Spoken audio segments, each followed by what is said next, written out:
It is a mess. We're going to report some of the first power outages now coming out of Lexington. Saw some reports out of Rockcastle County, Mount Vernon area. It is very slick there as well, and it's more than likely really slick outside your house as well. Hopefully power doesn't get too bad. If you're looking out now from Frankfurt in the Military History Museum, it's not precipitating as hard as it was. So there's at least a little bit of good news. You're looking there at Maine and Capitol, and you can see how sleet and snow covered things are.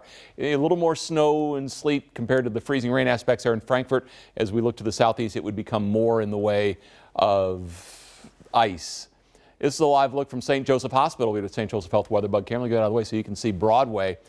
Traffic is moving. I mean, it definitely is moving, but you also see just that the road color is not the usual blacktop. And so it will be slick out there, even though folks have been moving along like, you know, they're just like nothing. Keith Farmer was in here earlier and he was out with the mobile unit and said people were driving like it was normal, and you can't do that. You are looking down here from 21C Museum Hotel against the dark background. You can see the sleet continuing to fall here and how Main Street has indeed become totally sleet covered. It looks like getting packed down pretty well there as well. And we take you out now to the Pepper Rick House in Lexington. Not sleeting as hard as it was a little while ago, though we're losing some visibility here, so indicates that it's still quite a bit of stuff going on out there. And again, that's just sleet. You can hear it coming down. It's the sound that you hear. There may be a little snow mixed in, but not a whole lot as there's warm air aloft. The ice storm warning, winter storm and ice storm warnings essentially area wide. The ice storm more prevalent to the southeast. More a mix of stuff as you look to the north and to the west. So here's what our final call is with this storm, and it has evolved over time. Well, let's be honest, it has evolved. That's what forecasts do. There's an old Jerry Seinfeld line that, you know, you gave me the 7-day forecast, we'll see you in a week. Except that the stuff changes over time because the atmosphere is a very complex place. And keep in mind, the cause for everything going on right now is not what's going on here at the ground where we have at least a lot of measurements. It's what's going on between 3,000 and 5,000 feet above your head where we don't have a lot of thermometers, but it's that warm air aloft and how extensive it is that determines whether it's freezing rain, whether it's sleet, or whether it's snow. So here is our best shot at it right now. Through the center right here, where you've got that bright orange and yellow, it's the whole potpourri of weather. Freezing rain, sleet, and snow. You get a little bit of everything. That lessens the overall snow and ice accumulations, which for the ice part is good. A tenth to a third of an inch of ice, but it also knocks down the snow potential. Going to 2 to 5 inches of accumulation, snow and sleet. That takes into account the inch we also had this morning.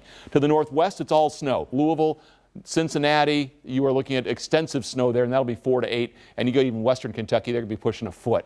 The ice storm is severe in parts of eastern and southeastern Kentucky. 1/4 to a 1/2 inch of ice on top of ice. On the Max Track Doppler, a little bit of a break's coming in here.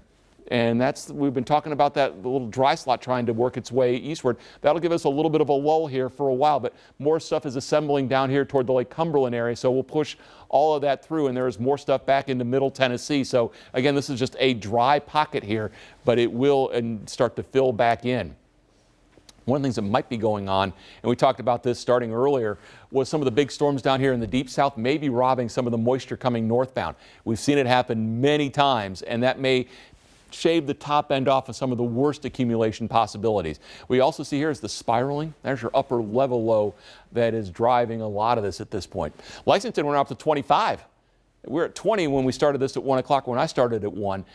So 23 in Frankfurt, 24 in Carlisle, 30 in Jackson. Black Mountain's 44. That's your warm air aloft. And really interesting to see that. The Kentucky Mesonet doing some terrific work there for us. 23 at the Bluegrass Airport. North wind creates a wind chill of 15. So what's going on? For sleet, the warm air aloft is thin. It starts as a snowflake. It melts in the warm air, but it has enough time to freeze on the way back down. Does not turn back into a snowflake.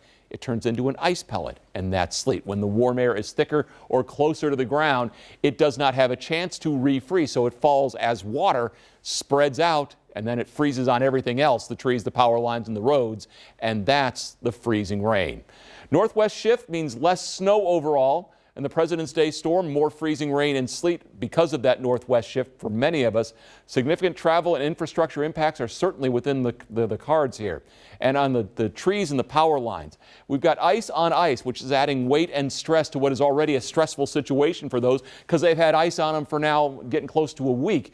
Add some wind in there later on tonight and tomorrow. And again, you're running into the problems.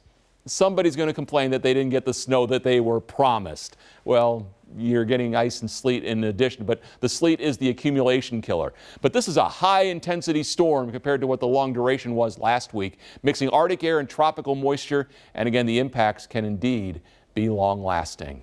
So for tonight, freezing rain and sleet ending as a brief period of snow. You saw our accumulation totals will be in the mid-teens tonight. Few flurries early tomorrow, very cold with nasty wind chills in the low 20s. Your extended goes like this. Upper 20s, snow returns on Wednesday, another winter storm threat on Thursday. More cold air follows that.